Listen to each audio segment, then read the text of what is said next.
Andre, first of all, just over here. How are you feeling?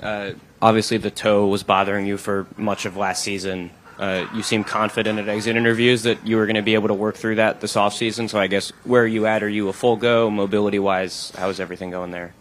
Yeah, it was a good summer for me. I did all the necessary things I needed to do to build the strength back in my foot, and I'm 100% a go, and I've looked great during camp, and I'm ready. Hey, what's up, Dre? What's up, man? How you been, man? You been all right? How are you? Good, man. How was your summer? It was good, man. I had a good summer. Nice. My man, absolutely. Congrats. But thank you. But first of all, for you, I just want to get your thoughts on adding VJ. I know you're kind of big on like mentorship and bringing young guys in. Just what are your kind of initial thoughts on VJ and what he's been able to do on the floor?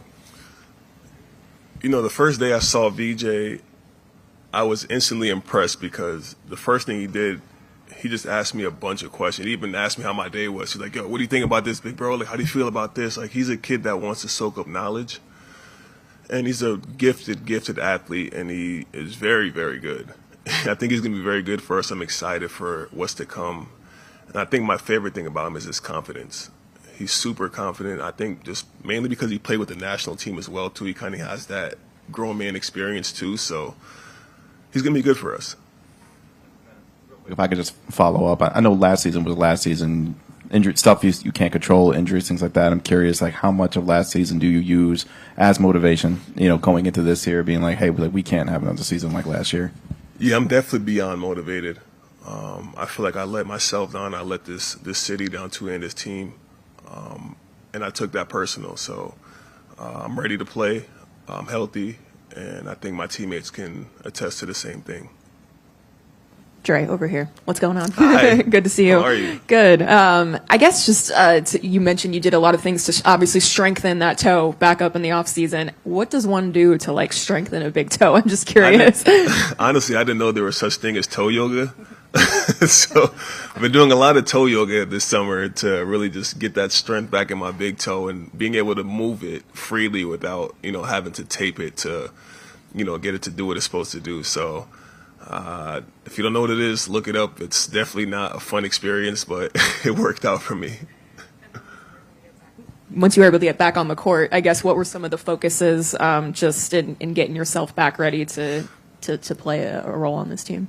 Yeah, I think the most difficult part was kind of just pushing through that first week of, just the soreness and the pain. But once I built that strength back and was able to get that pop back, that mobility and athleticism back that I normally have, it was off to the races. So I had a great summer, and camp has been great for me so far, too. Dre, you and Kelly, as vets, you play such a crucial role in helping out some of these younger guys continue to learn and grow and kind of setting that tone. Tyrese just talked about everybody setting that tone for what the Sixers are going to be this season. How are you trying to kind of show that by example to some of these younger guys this year? Well, I think 2 days late to our preseason camp, and when I got back here, we've been playing pickup with no fouls. So I learned the hard way coming back. So I think the intensity and the toughness is being built right now.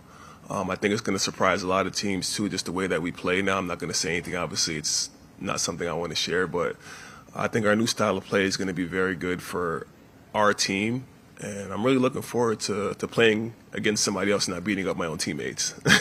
And just to follow up on that quickly, I know you mentioned VJ specifically, but any of these other youngsters really kind of showing off that toughness already, impressing you? Yeah, Jay Broom has been great, too, the other draftee that we had. Bona looked great. Obviously, he's had time to play game speed in Turkey, so that doesn't count. I'm not giving him that. But he looks amazing. He's come back. He's a lot stronger. He's faster. Apparently he's jumping 2 inches higher than he did last year. Not that he needed that, but he's looking more athletic. So I think he's gonna be a very big help for us this season too. Right now it's a little murky because Quentin's not here, obviously, and Jared's banged up. But as a veteran who's seen a lot of different lineups and played with a lot of different guys, what is kind of the key for you in your role to make like a 3-guard lineup work, where maybe the lineup skews a little bit smaller?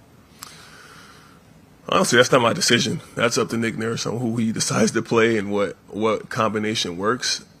For me personally, I just know whenever my number is called, I just have to be prepared and know what I need to do to help this team win at all costs. Dem, I remember you this time last year talking about how you wanted to take him under your wing, and Right. I think at exit interviews talking about how proud you were of his growth. Just how much have you seen him grow and develop between where he was last year at this time to now, and just whether that's on the court or mentally, confidence-wise, just what have you seen as far as his evolution? Right, and it's just that I think there was nothing wrong with the Dem's game. It was more so his confidence. And I think now that he's had the experience of a full season, him playing in the Olympics and him coming back now, I can see it's a night and day. His confidence is high. He doesn't think twice when he gets the ball. He knows exactly what he wants to do. Defensively, he's more aware. So again, like I said earlier, I think he's going to be a very big help for us this season. Andre, at this point in your career, do you have any individual goals like heading into a new season, or is it just all about like the team goals and what you could do to help the team, or do you go in with like some individual goals for yourself too? Individual goals is just winning. Winning is like my main goal at any cost, whether it's helping the young guys or being out there to help our team win on the floor. So whatever my team needs me to do, I'm prepared to do it. Individually, is just not letting myself down.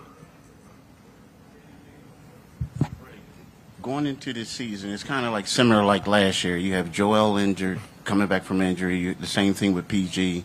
Now you have Jared down, and you have Quentin going into like a contract situation. What's the mindset with the team heading into this season with all that stuff looming? I think the mindset is we control what we can control. We can't control Quentin not being here. We can't control Joel coming back from an injury. We can't control Paul George coming back from an injury. We only can control with the guys that we have on the floor right now, and we've been doing great. And we're excited to have them back when that time is, but we could only do what we can do, which is worry about the guys that are here now.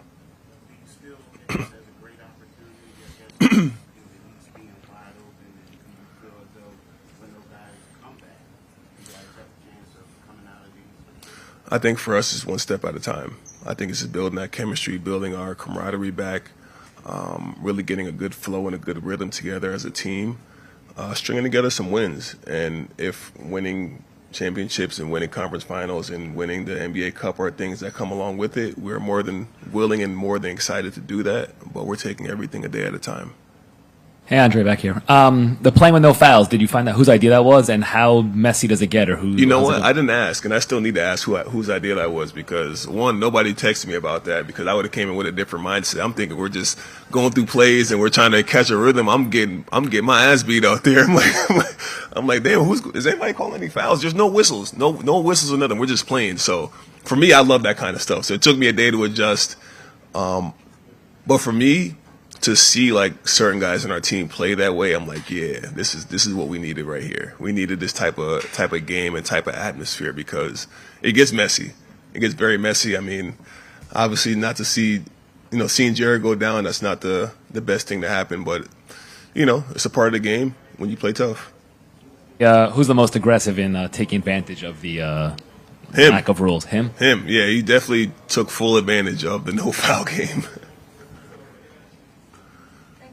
Thanks, guys.